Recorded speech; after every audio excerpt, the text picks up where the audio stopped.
ஆனால் ஒன்றை மட்டும் கூறிக்கொள்ள ஆசைப்படுகிறேன். இடிதாங்கி எதை சொன்னாலும் உய் என்று விசில் அடித்துவிட்டு விசில் சத்தம் ஓய்ந்த பின்னர் தீர்ப்பை மாற்றும் ஓய் என்று மாற்றி பேசுகிறார்கள். எல்லை விதைத்தால் முளைக்கும், எல்லை பார்த்து கொல் என்று எகத்தாலும் பேசுபவர்களும் இருக்கத்தான் செய்கிறார்கள். அதற்காக கண்டதை நினைப்பதை நிறுத்தி விடுவேனா? என் மண்டையில் இருக்கும் மூளை கார் கியரை போன்றது. சிறு மூளையை தட்டிவிட்டால் பெருமூளை டாப் கியரில் சிந்திக்கும். ஆனால் இடிதாங்கியின் சிந்தனையை செயலாக்கம் செய்யும் போதுதான் எல்லாமே ஏனைக்கு மோனையாக போய்விடும். எங்கள் ஓட்டு இடிதாங்கிக்குத்தான் என்று குடிப்பட்டறையில் மதிமயங்கி குரட்டை விட்டு விட்டதால் தானே இன்னும் கோட்டையை நினைத்து கேட்டின் முன்னால் நின்று அவளை மென்று கொண்டிருக்கிறான் இடிதாங்கி.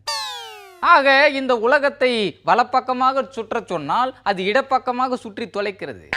வர வர வாழ்க்கை ஒன்றுமே புரியாத அப்டிராக்ட் கவிதை மாதிரி ஆகி, 8 கால் பூச்சிக்கு எத்தனை கால்கள் என்று கேள்வி கணையை தொடுப்பவர்களும் இருக்கத்தான் செய்கிறார்கள்.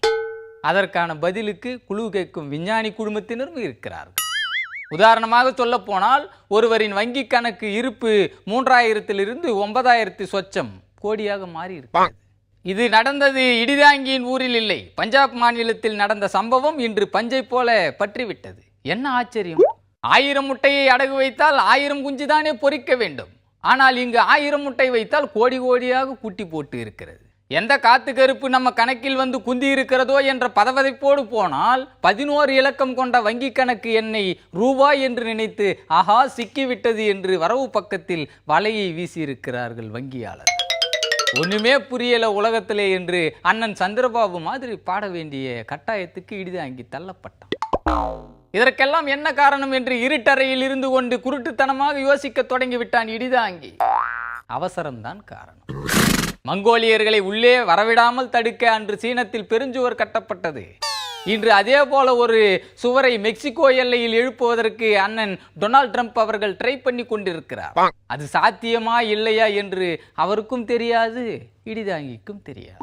ஆனால் அவசரத்துக்கு எதையாவது பற்ற வைத்தால் தான் பார்ப்பதெல்லாம் அவசரத்துக்கு பச்சையாக தெரியும். ஆனால் இடிதாங்கி அப்படி இல்லை. சோற்றிலேயே சோற்றை கட்டி எழுப்பி பழக்கப்பட்டவன் இடிதாங்கி. இடம் பொருள் ஏவல் அறிந்து காரியமாற்ற தெரிந்தவன் என்பதால் தான் காரிய கமிட்டி கூட்டத்தில் கூட கடிப்பதற்கு மிச்சர் கொடுத்துவிட்டு மிச்சத்தை பேசத் தொடங்குகிறோம். அப்போதுதான் எண்ணிய காரியம் எண்ணியபடி நடக்கும். எண்ணி துணிக கருமம் என்று இருக்க வேண்டுமே ஒழிய இந்த கருமத்தை போய் எண்ணி விட்டேனே என்று இருக்க மாட்டான் இந்த இடிதாங்கி என்ற உண்மையை கூறி உங்கள் எல்லோரையும் எச்சரித்து விடைபெறுகிறேன். நன்றி, வணக்கம்.